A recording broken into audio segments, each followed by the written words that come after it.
네, 안녕하세요. 이번 저널 미팅 발표를 진행하는 석사과정 배준형입니다. 본 논문은 특정 저널에 게재된 논문이 아니라서 쿼타일 랭킹이나 임팩트 팩터 같은 지표는 따로 존재하지 않습니다.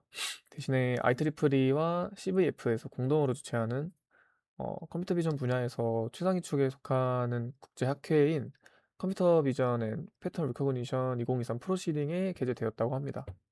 해당 학회의 억셉턴스 레이트는 20% 정도 된다고 하고 사이테이션 횟수는 800회를 훌쩍 넘겼습니다. 그리고 저희가 익히 알고 있는 이안 루큰도 함께 참여하였기 때문에 어느 정도 영향력이 있는 논문이라고 생각을 합니다. 먼저 인트로덕션 파트입니다. 자기지도 학습인 이제 셀프 스퍼바이즈드 러닝은 사람이 직접 라벨을 부여하지 않고 데이터 자체에서 학습 과제를 생성하면서 이미지의 의미론적 표현인 시멘틱 레벨을 학습하는 방식인데, 이런 방식에는 크게 두 가지 접근 방식이 있습니다.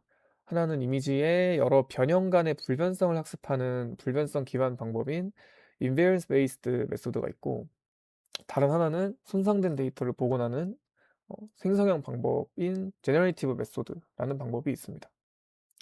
그래서 논문에서는 이 두 방법론의 장점을 극대화해서 핸드크래프티드 어그멘테이션, 그러니까 수작업 증강 같은 거를 하지 않고 그런 거 없이도 원본 픽셀 대신에 Abstract Representation Space에서 누락된 타겟을 예측하는 새로운 메커니즘을 가진 이미지 베이스드 조인트 임베딩 프레딕티브 아키텍처, 줄여서 IJPA를 제안하고 있습니다. 이 논문의 핵심인 전체 아키텍처를 한번 살펴보도록 하겠습니다. 우측에 있는 그림을 보시면 이 모델의 궁극적인 목표는 주어진 컨텍스트를 바탕으로 픽셀이 아닌 임베딩 공간에서 타겟의 시멘틱을 예측하는 거라고 말씀드렸는데, 일단 타겟 인코더 같은 경우에는 원본 이미지에서 무작위로 추출된 이 타겟 블록들을 인풋으로 받은 다음에 모델이 최종적으로 맞춰야 될 정답인 요 패치 레벨 임베딩을 생성합니다. 요 색깔 블록들이 다 패치 레벨 임베딩인데, 얘네를 이제 모델이 최종적으로 맞춰야 될 정답으로 주는 거예요. 그리고 또 다른 인코더인 컨텍스트 인코더가 있는데, 이 경우에는 이제 모델에게 힌트를 주는 역할을 합니다. 그러니까 이제 타겟 블록이랑 겹치지 않게 잘라내가지고 하나의 큰 컨텍스트 블록만이 모델에게 입력이 되고 특징을 추출하는 과정을 거칩니다. 그래서 이제 이러한 구조의 디테일한 부분들은 다음 페이지에서 자세하게 설명을 드리겠습니다. 그리고 이 아키텍처의 핵심인 프레딕터가 있는데, 이제 가려진 타겟 블록 자리에 원래 어떤 임베딩이 있었을지를 추론해냅니다. 그러니까 학습은 프레딕터가 추론한 값이랑 타겟 인코더가 만든 실제 정답 간의 L2 디스턴스를 최소화하는 방향으로 진행이 됩니다. 그래서 이때 타겟 인코더는 어, 학습 안정성을 위해서 EMA, 이제 Exponential Moving Average, 이제 지수 이동 평균 방식으로만 부드럽게 업데이트가 된다고 합니다. 결론적으로 이제 어, 이 아키텍처가 강력한 이유에 대해서 설명을 하고 있는데, 첫 번째는 단순히 픽셀들의 색상을 복원하는 데에 매몰리는 게 아니라 이렇게 representation space, 이제 표현 공간에서 프레딕션을 수행해가지고 음, 단순 픽셀이 아니라 고차원적인 higher 레벨의 semantics를 학습한다는 점이고, 그리고 이제 두 번째로는 핸드크래프티드 어그멘테이션 없이 머스킹 스트레치로만 이를 달성했다는 점입니다. 네, 그래서 아까 말씀드렸던 디테일들과 이 마스킹 전략에 대해서 설명을 드리겠습니다. 이제 타겟 마스킹 전략인데, 타겟 블록들 같은 경우에는 이미지에서 4개의 타겟 블록들이 무작위로 추출이 됩니다. 그래서 이때 각 블록의 스케일은 15에서 20% 사이, 그러니까 전체 비율의 15에서 20% 정도의 크기로 설정을 하겠다라는 뜻이고, 에스펙트 레이시오는 75%에서 150% 사이로 설정이 되는데, 이 비율이랑 크기를 적절히 유지하는 것이 학습에 좀 큰 영향을 끼친다고 합니다. 그래서 해당 값의 설정이 매우 중요하다고 얘기를 하고 있고, 컨텍스트 블록 같은 경우에는 딱 하나만 생성이 됩니다. 그래서 원본 이미지의 85%에서 100% 크기로 설정이 되는데, 이제 여기에서 중요한 점이 타겟 블록의 위치에 해당하는 모든 부분을 다 이렇게 지워버린다는 겁니다. 그 이유가 아까 말씀드렸던 그 프레딕터 입장에서 이 원본 그림을 보지 못한 상태에서 타겟의 정보를 추론해야 이 학습에 의미가 있는 거기 때문에, 어, 뭐 예를 들어서 설명드리면 이 컨텍스트 블록이 100%까지 스케일이 있다고 했으니까 이 오리지널 이미지의 크기에 해당하는 컨텍스트 블록, 이제 사실상 원본인 데이터가 있다고 했을 때 이거를 보고 추론을 해버리면 의미가 없다. 왜냐면 앞에서 그냥 단순 픽셀 정보만 학습하면 의미가 없다고 얘기를 했기 때문에, 이 관점에서 봤을 때 이 타겟 블록과 겹치는 부분을 모두 지우고 어, 순수 컨텍스트 블록만 가지고 이제 이 하이스멘틱 레벨의 정보를 얻어내겠다. 네, 그래서 타겟 블록에 대한 정보가 전혀 없는 상태에서 컨텍스트 블록을 가지고 학습을 진행한다라고 주장을 하고 있습니다. 네, 리절트 파트입니다. 사전 학습된 모델의 가중치는 고정을 하고 그 위에 선형 분류기만 학습을 시켜서 이미지넷 1K라는 데이터셋에 분류 성능을 측정했다고 합니다. 일단 IJPA 같은 경우에는 MAE와 데이터 투백 같은 기존의 이제 핸드크래프티드 어그멘테이션을 사용하지 않는 방법론들과 비교를 했을 때 우월한 성능을 보이는 것을 확인할 수가 있습니다. MA는 1600F폭을 돌렸는데도 불구하고 77.2%의 정확도밖에 보이지 못하는데, 어, 논문에서 주장하는 IJPA는 81.1%의 정확도를 기록했습니다. 심지어 이제 수작업 증강을 사용하는 아이봇 방식과 비교했을 때도 높은 성능을 보이는 것을 확인할 수가 있습니다. 그리고 이미지넷 1K 데이터셋의 단 1%에 해당하는 라벨만을 사용해서 이제 모델을 파인 튜닝하고 또 선형 프로빙한 리니어 프로빙한 결과인데, MA 대비해서 역시나 높은 성능을 보이는 것을 확인할 수가 있고,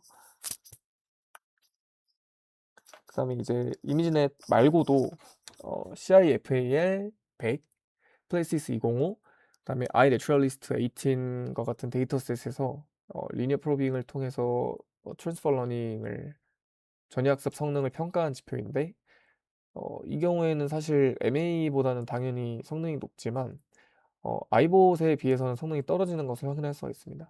그렇지만 어, 저희가 쓰는 방식 같은 경우에는 역시나 수작업 증강, 핸드크래프티드 어그멘테이션을 사용하지 않는다는 점에서 큰 강점을 가지고 있다고 주장을 하고 있습니다. 그 다음에 이제 로컬 프레딕션이라는 파트가 있는데, 여기서는 이제 그 IJPA가 단순한 이미지 전체에 해당하는 특징을 학습하는 것을 넘어서서 객체 카운팅이나 깊이 예측과 같은 더 세밀한 국소 작업에서도 얼마나 뛰어난 성능을 보이느냐라는 것을 평가하고 있습니다. 그래서 이제 클레블 데이터셋으로 평가한 결과 객체 카운팅에서는 86.7%의 정확도를 기록했고, 디노나 아이봇 같은 어, 방법과 비교했을 때도 동등한 좋은 성능을 보이고 있습니다. 근데 이제 깊이 예측 같은 경우에는 조금 많이 압도하고 있는 것을 볼 수가 있고, 이 경우에는 이제 IJPA가 공간적 구조랑 깊이 정보를 파악하는 데 이제 매우 뛰어나다는 것을 어, 보여주고 있는 지표라고 생각을 하고, 또 앞에 말씀드렸던 것처럼 국소적이고 공간적인 특징까지도 어, 학습을 잘 하고 있다는 것을 확인을 할 수가 있습니다. 또 다른 강점으로는 효율성이랑 확장성을 예로 들 수 있습니다. 이제 피겨 5에서 볼 수 있는 것처럼 MA나 데이터 투백 같은 기존 방법론들에 비해서 훨씬 적은 GPU 시간으로도 유사하거나 더 나은 성능을 달성하고 있습니다.